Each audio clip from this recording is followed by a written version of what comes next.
Well, now take down your fishing pole and meet me at the fishing hole. I can't think of a better way to pass the time of day. RodMob. This is The Splash, your Northern California fishing podcast. Hey everybody, welcome back and thanks for tuning in. I'm Scott. And I'm Sarah. And we're coming at you from the RodMob Treehouse Studios here in slightly breezy Portola Valley. It's Saturday, March 30th, 2013, and this is episode 49 of The Splash, your weekly Northern California fishing podcast.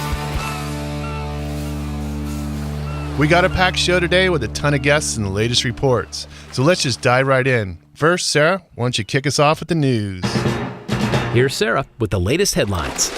Well, there was another report this week of someone getting busted for fishing inside marine protected waters. Last Sunday, the DFW stopped 4 boats, including a party boat, that were fishing near the Channel Islands in Southern California.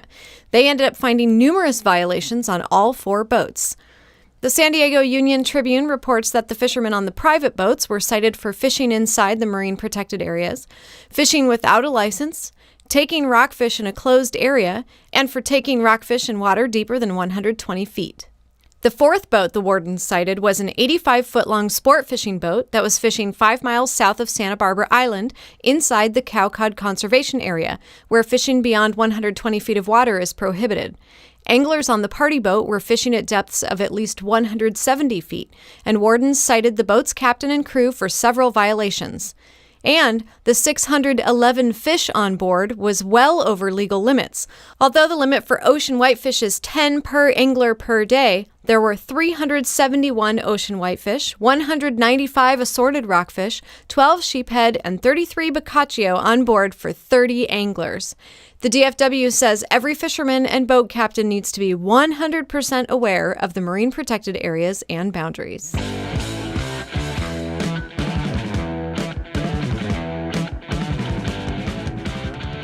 The California Department of Water Resources released some additional chapters on the proposed $23 billion Delta Water Project this week, and Northern California lawmakers, environmentalists, and fishing activists were quick to react.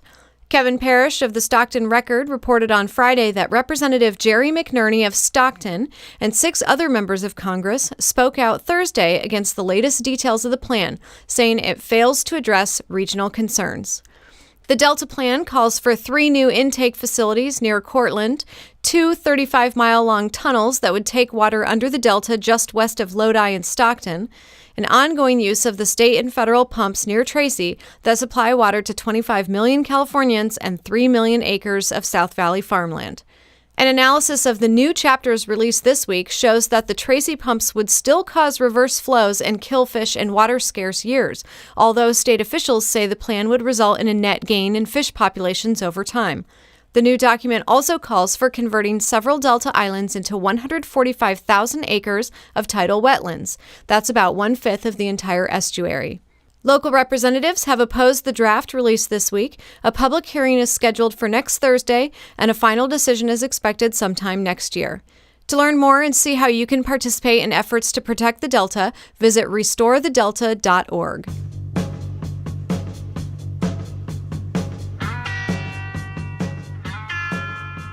In Marysville, a lagoon in Beckworth Riverfront Park is getting in the way of boaters' access to the Feather River. RodMobber Charles Knott, along with his wife Caroline, son Travis, and another volunteer, were in the news this week for jumping in and helping clear out the muck. The spa is filled with sand and hydrilla, and Charles told the Appeal Democrat he thought it'd take about an hour's work with an excavator to clear it. Charles said, with the striped bass getting ready to come up this way, there's a lot of people who come from different places in the state to fish, and said he's concerned that having the Riverfront Park boat ramp blocked could send tourism dollars to the other side of the river if out-of-towners end up going to Yuba City to launch. The city of Marysville has started a process to get excavation going, but state permits will be required, and all agencies who have jurisdiction will need to be contacted. So it'll take time to get the permits and then allocate funds. Charles Knott and his family decided not to wait. They spent a couple of hours on Monday digging out debris with shovels. More volunteers plan to be at the site again this morning to keep clearing the muck. Way to go, Charles and family, for getting out there and leading the charge. Charles in charge.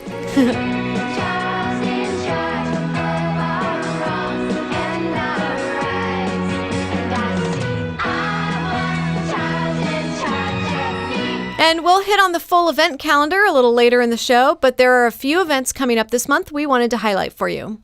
First up is the Leonard's Bait and Tackle 3rd Annual Fishing Derby. Leonard's is located at the mouth of the Petaluma River in Port Sonoma, and here's Joel Sinkay with some more info. We run a fishing derby every year for the whole month of April. It's free for everybody that's signed up for our newsletter. We publish a weekly newsletter. You submit your email address, and that gets you a free weekly newsletter, gets you in our free monthly raffles, gets you in our free April derby, and it also turns you on to some good coupons, some neat videos, and some other valuable fishing information, including the photos of what was caught during the week. If you don't have an email address, you can just sign up with your name and phone number so we can contact you if you are one of the derby winners, and it is a size. Sunday afternoon, we're going to pick the sizes. Probably going to be between a 24-inch striper and a 34-inch striper, and then the sturgeon will be the size, somewhere in the legal size. So it's not a big fish kill. We don't like to practice that. It's going to be something that even a kid could win or get one of the places, which is 1 through 5. We're going to have some really nice Trevalo rods with avid reels for first place. We're going to have free charters on the charter boats, some other rods and reels, tackle box hats. We're going to also have a pig roast on Cinco de Mayo, and that is going to be on May 5th on a Sunday, May 4th, and that is going to be a free pig roast. I'm buying the beer. We're going to theme it for Cinco de Mayo, so we're going to be doing a lot of tacos and stuff like that. We'll be passing out the prizes then, and this is all free. And if anybody's interested in signing up, you can go to our website at leonardsbaitandtackle.com. We have a sign-up spot on there, and you can do it right over the internet, or you can come into our shop at Port Sonoma. I highly recommend signing up for their newsletter. It's packed with reports, a ton of pictures, coupons for the shop, and more. Go to leonardsbaitandtackle.com and also go give them a like on Facebook at facebook.com/leonardsbaitshop. This Thursday, April 4th, the Tri-Valley Fly Fishers in Livermore are holding their annual silent auction event. There will be rods, reels, flies, vacation rentals, guided trips, boats, and the list goes on. The event starts at 6:30 at the Livermore Pleasanton Rod and Gun Club in Livermore, and you can get some more info at www.trivalleyflyfishers.org. You may even run into some fellow RodMobbers at the event. And of course, the annual Sacramento dinner hosted by the Golden Gate Salmon Association is coming up on April 26th.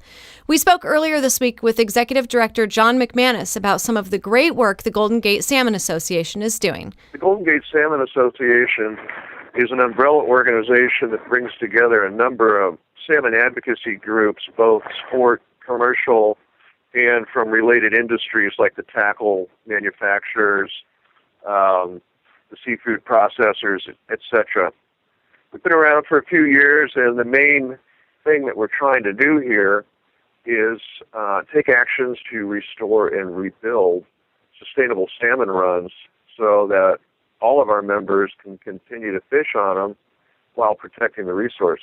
If you want to restore salmon runs, what you need to do is restore salmon habitat, and what we're talking about is the freshwater habitat where salmon spawn, incubate, hatch out, rear, before they outmigrate for their 3-year life in the ocean, their 2 or 3 year life in the ocean. So our main focus really is on the freshwater habitat needed by salmon, which in California has been modified quite a bit. And to the extent that we restore more natural conditions in the freshwater systems that benefit salmon, there's a host of other native fish species that all benefit. So, John, we got the salmon opener right around the corner. How's things looking from your standpoint? Sports season will open April 6th, and commercial season will open May 1st from Point Arena South. We know that we're going to see some closures in the middle of the season that are aimed at protecting winter run salmon. I think most of your listeners know that when we're out there fishing salmon, we're targeting the fall run, which is plentiful and can be fished on. There are other stocks of salmon in the Sacramento River, including federally protected winter and spring run. And the fishing seasons that we go out and fish are designed to avoid contact with the protected species of salmon, and for the most part, we do a real good job at that. But there is some incidental take, and so we're going to see some closures to reduce that take. But I'd like everybody to understand that our take of federally protected winter run is minuscule compared to the take of winter run salmon that occur in the Delta pumps. I mean, for comparison, I think in the year 2011, there were at least 4,500 winter run that were killed by the pumps. We're being constricted this year to taking under 300, and that's in both the commercial and sport fisheries. So they're allowed to take over 10 times what we're allowed to take, and we don't understand that that's fair. In fact, we think it's not. But in terms of where these closures are going to occur, we won't know until the Pacific Fisheries Management Council wraps up its next meeting scheduled April 6th to the 11th, and they will finalize the fishing seasons for 2013, at which time we'll know what type of closures we're looking at. They're talking about things like allowing a 5-day fishery for the month of June and half of July. This would be in what's called the San Francisco Cell, which extends from about Pigeon Point up to Point Arena. The Monterey Cell, which is Pigeon Point south down to the Mexican border, will see some other type of closure. One of the items they're talking about is possibility of closing the last 2 weeks of July in Monterey. So we'll see. We don't know, but we're going to get nicked somehow. How's the forecast looking for this year? Should be decent. There's a prediction that there's over 800,000 adult Sacramento salmon swimming around out in the ocean right now. And there's a prediction that there's just under that many Klamath salmon swimming out in the ocean right now. Those two stocks intermingle. Some people within the listener zone, I'm sure, are catching both. I mean, for instance, if you're fishing out of Fort Bragg early in the season, there's a pretty fair chance you'll be taking both Sacramento fish and Klamath River fish. Klamath River fish are known to go as far south as Monterey Bay, so it's hard to tell which fish are going to be where, but if you take those two numbers together, we're up to a prediction of about 1.5 million fish, adult fish, swimming around out in the ocean right now, and that should be fairly decent. The other good news from where I sit is the predictions suggest that there's a fair number of 4-year-olds out there this year that chose not to go in and spawn last year as 3-year-olds. So if that's true, when we catch some of these, we're now talking about the 25 to 35 pounders, and we could actually catch a few of these early in the season. We may not have to wait till September and October out at Duxbury to get some bigger fish. Yeah. So we're hopeful on that one. One thing you guys do is you guys have a great dinner. I've been hearing a lot of great things about. What can you tell me about the second annual Golden Gate Salmon Association dinner that's coming to Sacramento? Yeah, we've got the annual Sacramento dinner coming up on Friday, April 26th. It will occur at the Scottish Rite Temple in Sacramento with a hosted bar. Tickets are $80 a head or $140 for a couple. Folks under 16 can get in for $40. There's incredible raffle prizes, and there's going to be an auction as well. That's a lot of fun. There's these guys on the Discovery Channel, I forget what they're called, the Auction Brothers or the Auction Team. They're actually coming up to Sacramento, and they'll be handling the auction, so that ought to be a lot of fun. The way to get tickets is to go to the Golden Gate Salmon Association website, and you can get tickets online there. That's Golden Gate Salmon Association.com. You can also get there just by going to goldengatesalmon.org. So that's what I can tell you. The dinners are always a lot of fun. You always see your friends. You get to compare fish stories. The food's always really good. They got more raffle and auction items than you can believe. And it's a lot of fun. Yeah, it's a great way for us to get out and support you guys. You guys are doing a ton of great work to support our local fisheries, and we really appreciate it. So get your family and angler friends out to the dinner, guys, and support this great cause. Yeah, we really appreciate that, Scott. We've got a tremendous amount of work that we're engaged in right now, all up and down, primarily the Sacramento River drainage and its tributaries. Some of that work is aimed at things like getting more gravel back into the river for spawning in areas right below dams, where the dams keep gravel from migrating and where the fish find nice, clear, cold water, but there's nothing to lay their eggs in. We're working on things like getting better flow releases from the dams. We've had situations recently, last season as a matter of fact, both in the Sacramento and in the Feather River, where fish swam in, laid their eggs, and flow releases from dams were cut back. All of a sudden, the river dropped, and those eggs were left high and dry in the gravel and died. So we lost production in both those rivers. That didn't have to happen. We're in discussion with the water agencies that manage those flows from the dams, make sure that they keep that water steady during the spawning and incubation period. We're working on other flow-related issues that have to do with getting adequate flow down the rivers and out to the ocean during the crucial spring out migration time. This is when the baby salmon come down the river headed for the ocean. And if we don't have enough water pushing them along, they get sucked into the backwaters of the delta, down towards the delta pumps, which kills them. On the other hand, if we have a bunch of water coming down the Sacramento, it at least partially overwhelms the pumping action and at least delivers part of that year's baby salmon crop out to the ocean, which is what we need. Those baby salmon are not strong swimmers. They evolved to essentially get washed or flushed out to the ocean every spring when snow would melt. Of course, it's all a man-made manipulated system now. So that's why we're in there working on making sure we get flows that mimic the natural runoff of spring to still get those baby salmon out into the ocean. Thanks, John, for the update. And guys, for more information on the second annual Golden Gate Salmon Association Sacramento Dinner, go to goldengatesalmonassociation.com. And to purchase tickets, you can call Valarie at 855-251-4472. Well, salmon season is just days away for those of us on the Central Coast and just around the corner for those of you farther up north. The ocean salmon season opener is Saturday, April 6th for Horse Mountain in Humboldt County down to the Mexico border, and the opener for north of Horse Mountain will be sometime in May. Now's the time to make your reservation on NorCal salmon charter boats. Trips will run from around $80 and up, and there are a ton of great Northern California boats and captains from Eureka to Monterey to choose from. Here are a few options we recommend. For Eureka, check out Real Steel Sport Fishing. Fort Bragg, look for the Telstar. There's the new Sea Angler out of Bodega Bay. The Outer Limits out of Sausalito. San Francisco, there's Flash Sport Fishing, Soul Man, and Wacky Jackie. There's a bunch of boats out of Emeryville Sport Fishing, like the New Huck Finn and the Seawolf. In Berkeley, there's the Berkeley Marina Sport Fishing Center, featuring the El Dorado and New Easy Rider. There's a bunch of boats in Half Moon Bay that run out of Pillar Point, out of Huck Finn Sport Fishing, like the Hooley Cat and New Captain Pete. You can also check out the Queen of Hearts and New Gravy out of Pillar Point.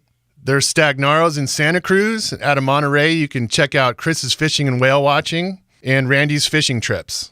There are also many six-pack charters that offer salmon trips if that's more your speed. But anyway, getting out on the ocean and coming home with a bunch of fresh salmon is a great experience.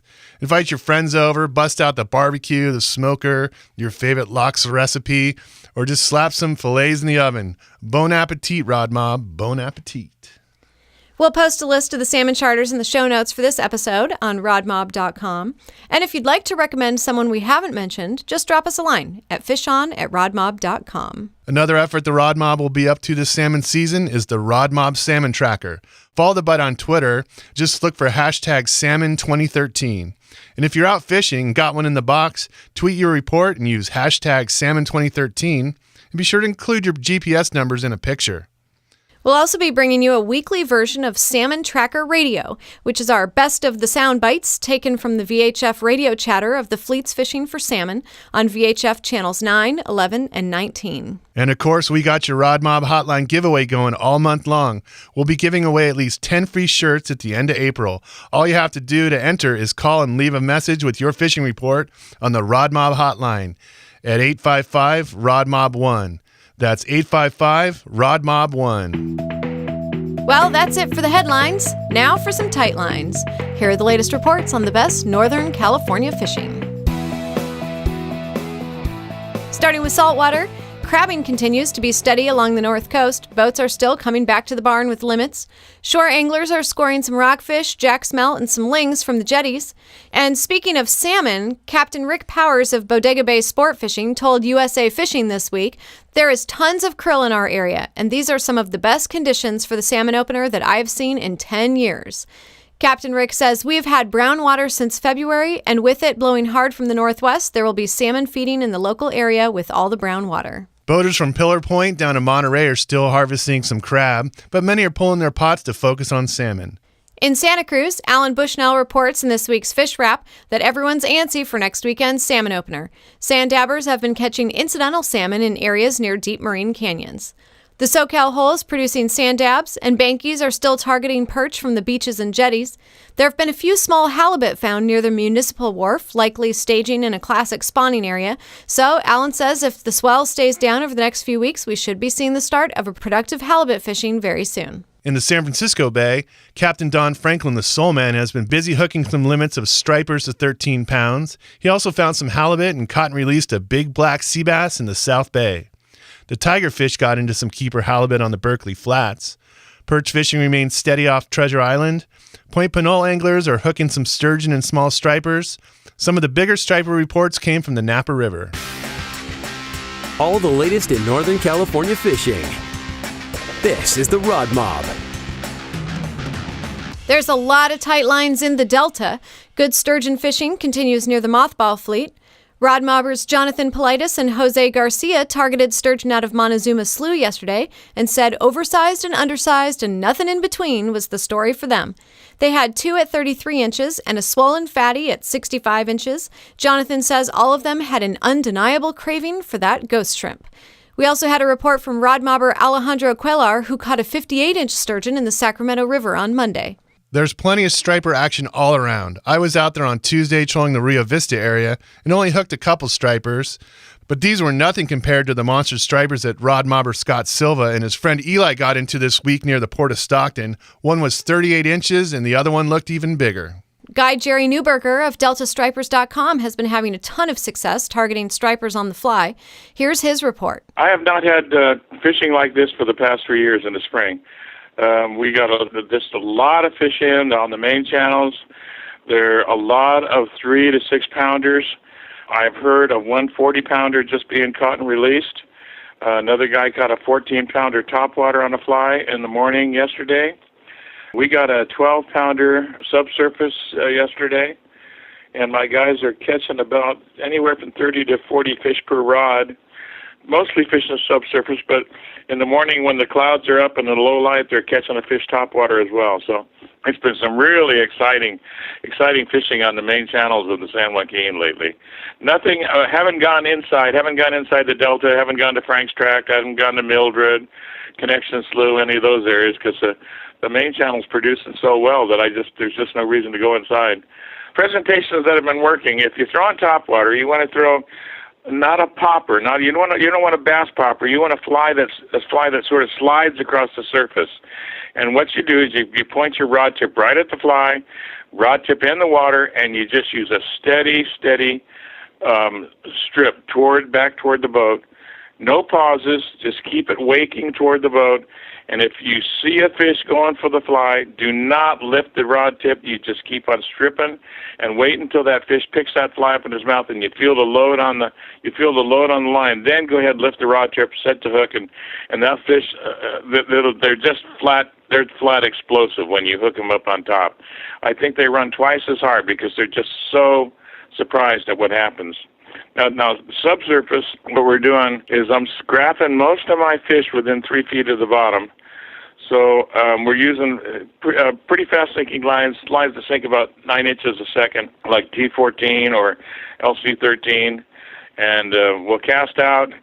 And if it's, say, for example, I see fish on the graph at about 12 feet, they'll do a 10 to 12 count before they start stripping. And then it's a strip, pause, something, a real syncopated strip with lots of pauses thrown in, and the strip should be pretty violent, about 1 foot to 1.5 feet, and a real snap to the strip, not like you're fishing for trout. You want to make it look like it's a darting minnow that's trying to get away from a predator. And when they hammer the fly, you'll really feel it. Again, it's a strip strike. You don't lift the rod tip, because they'll sometimes hit that fly 4 and 5 times before you hook up. So try those things out, guys, and if you're new to fly fishing, I think you're going to find it one of the big thrills in your life to catch a 6 or 7 pound striper on a fly rod. To book a trip with Jerry, go to DeltaStripers.com. And Clyde Wands called in this report to the RodMob hotline. We caught 9 fish up to 11.5 pounds all shallow trolling north of the Rio Vista Bridge. Everything on Angry Eyes, all shallow. Had a double on. The fish are here. They're just scattered. You find a school and work them a little bit and they disappear. Go find another school. But there's plenty of fish in the Delta for everybody. Don't need to be in where all the boats are in the crowd. We've also been hearing some good reports on the crappie bite. RodMobber Sohail Khan reported in earlier this week and said there were too many not to share. He found him off of 8 Mile Road in Stockton, the first bridge off Highway 5, Paradise Point. And RodMobber Joseph Medina was drop-shotting on Monday and caught a bass he says weighed at least 6 pounds. And from the picture he posted, we don't doubt it. Leave your fishing report on the RodMob hotline. 855-RodMob1. Now let's look at the lakes. Good bass reports are coming in from Lake Shasta. An 11-pound largemouth was caught on a Rapala shad wrap in the Jones Valley arm. Spinnerbaits are producing bass off the main lake points. Rainbow trout are active throughout the lake, especially in the mouth of the Sacramento arm, and browns are at 40 feet down in Hertz Bay. King salmon are down deep too. At Lake Almanor, more nice browns are being caught, and the trout bite continues off the causeway. Folks are getting their limits. Lake Berryessa continues to be good for bass. There's steady fishing from 5 to 35 feet of water on points and coves using jigs, Senkos, and green or shad-colored plastics. Berryessa got a trout plan, and trolling is good off the surface with a dodger and crawler.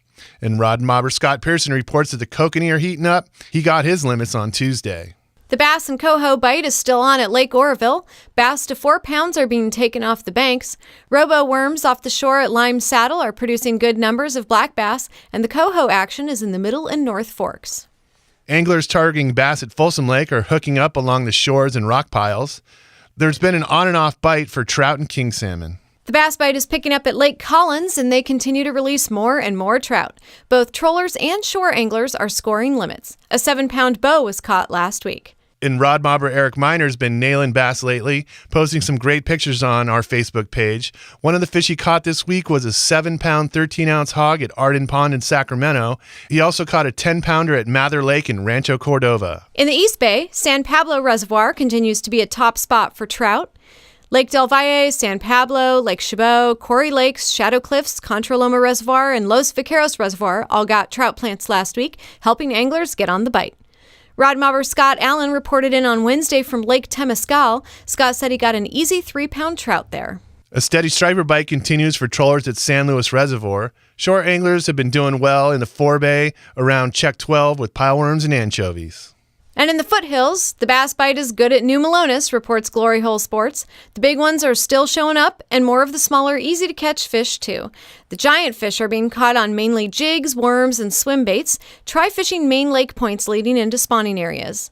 The crappie bite is picking up, and trollers are scoring nice-sized kokanee. The trout bite is fair. Lots of big trout are still being planted at Lake Amador, and we hear the bass bite's been good, too. The kokanee bite at Lake Pardee is hot. This week we saw multiple reports of easy limits. Guys are trolling various lures behind dodgers and adding scented corn. Trollers are also scoring trout around Columbia Gulch. Pardee got another trout plant this week, and bank fishing is improving. Another 1,200 pounds of trout made their home at Lake Comanche this week, but the colder water has them scattered around the lake. Bass are being taken off the South Shore Marina.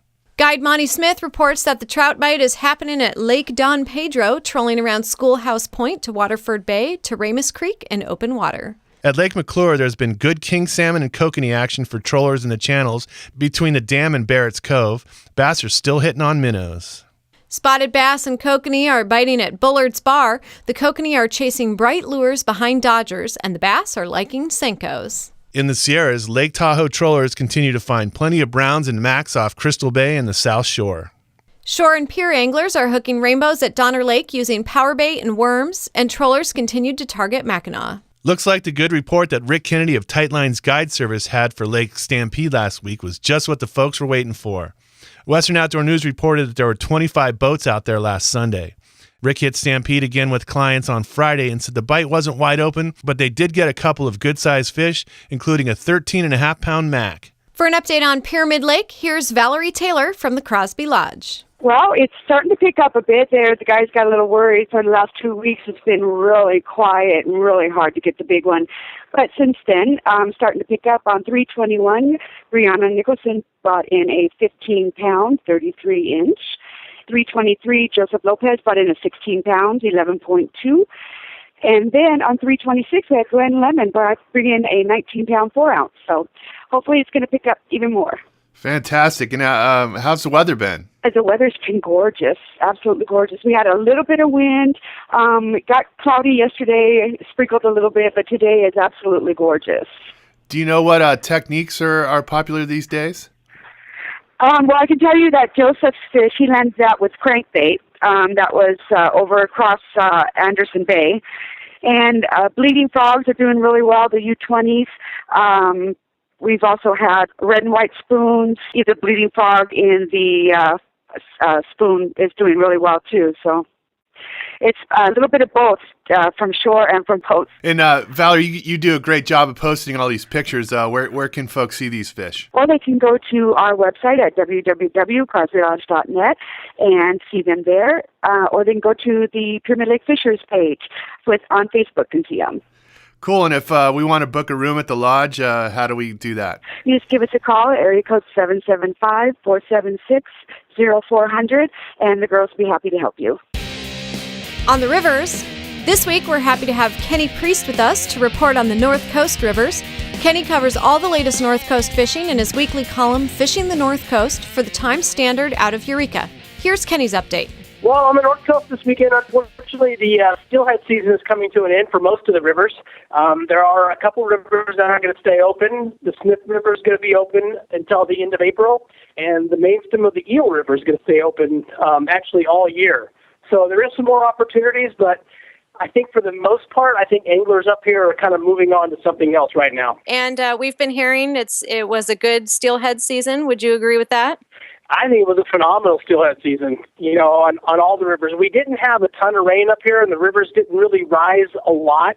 Mm-hmm. But there just seemed to be fish all the time. It was sometimes tough conditions on low clear water, but there seemed to be a lot of fish around.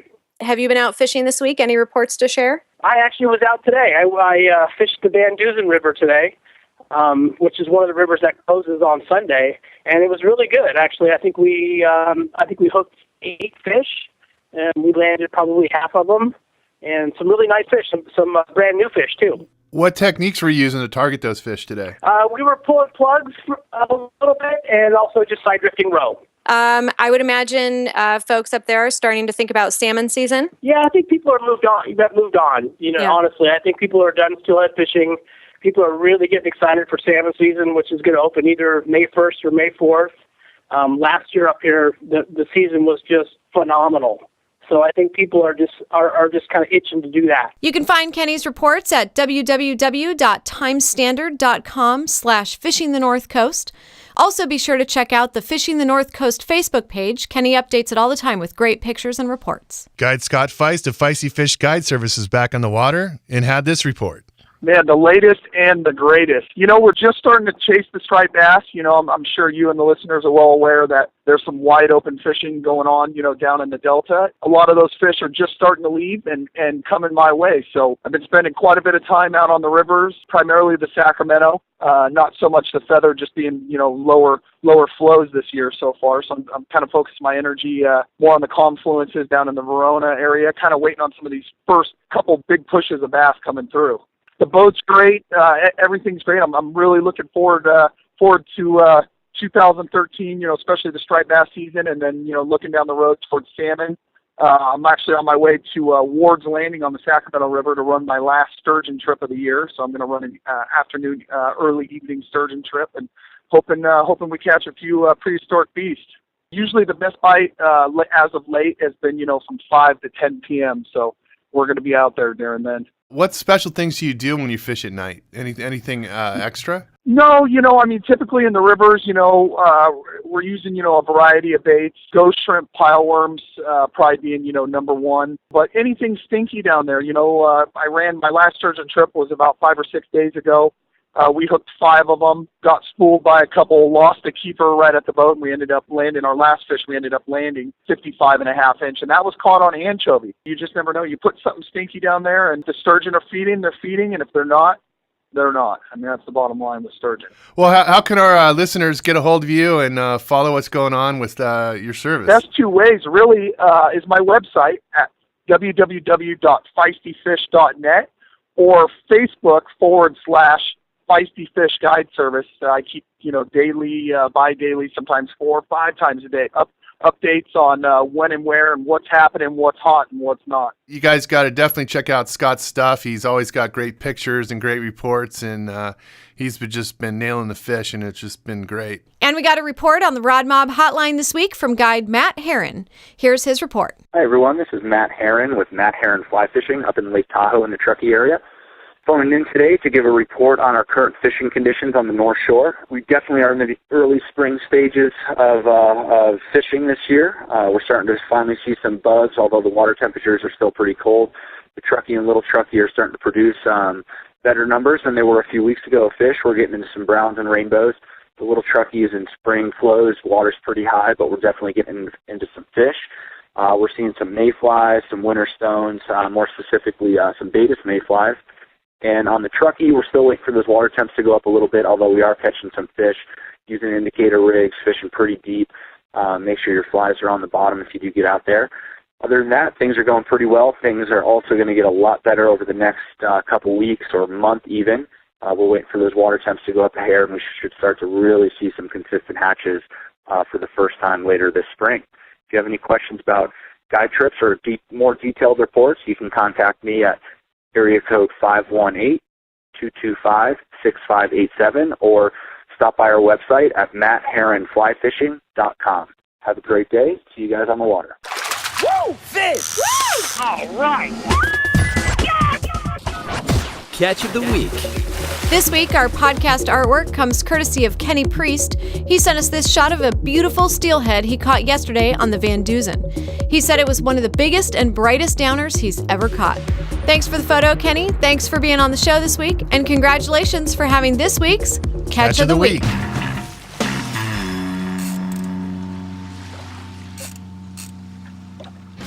And now for our poll question. Well, with all the striper action lately, last week we asked, what's your go-to striper technique?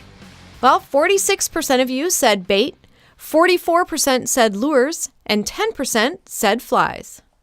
We actually had a lot of great comments from people describing what kind of bait they use, what kind of lures, depending on which situation. So there were a lot of great comments. Yeah, my favorite was the guy that said dollar bills. Oh, wait, you said stripers, not strippers. Anchovies. It's pretty good. Yes, there's 1 P in stripers, 2 Ps in strippers. Big difference. Yes. We've all made that mistake. Well, maybe not all of us. And now for this week's poll question.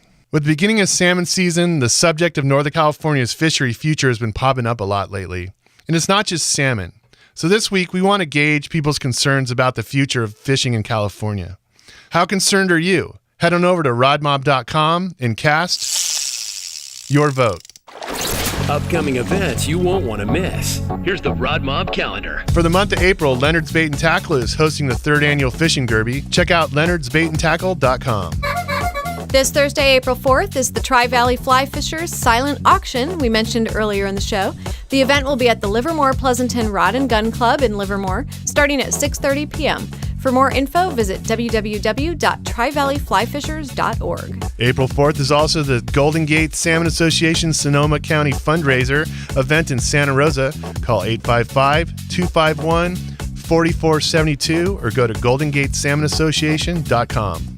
Also on April 4th, the Fisherman's Warehouse in Fresno is hosting a seminar on Delta fishing with Randy Pringle.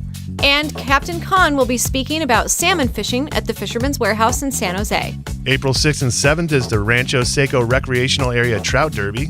For more information about the Derby, visit smug.org/Rancho Seco or call 800-416-6992. Also on April 6th, Glory Hole Sports in Angels Camp will host its annual fishing seminar. April 13th is the SIFI Derby at Collins Lake. To sign up, go to www.sifi.org. Also on April 13th, the Santa Cruz Fly Fishermen Club will be holding a free fly tying and casting demo at the Patagonia store on River Street from 7 to 8:30 p.m. Cal Trout's McCloud River movie Enough is Enough will also be shown. And the International Fly Fishing Film Tour comes to the Rio Theater in Santa Cruz on April 19th. Check out flyfilmfest.com for tickets and info. And April 26th, the Golden Gate Salmon Association annual Sacramento dinner will be held at the Scottish Rite Temple. Go to www.goldengatesalmonassociation.com for tickets. For details on these and other upcoming events, check out our events page at RodMob.com. And if you have an event you'd like us to mention, just drop us a line at fishon@RodMob.com. Well, that's it for this week. Be sure to keep up with us on Facebook and Twitter for daily updates. And remember, during the month of April, if you leave a fishing report on the RodMob hotline, you'll be automatically entered for a chance to win a free RodMob t-shirt and a decal. The number is 855-RodMob1, and you can leave us a message anytime, day or night. That's 855-RodMob1. Thanks for listening. Have a great week. And until next time, RodMob. Keep us posted.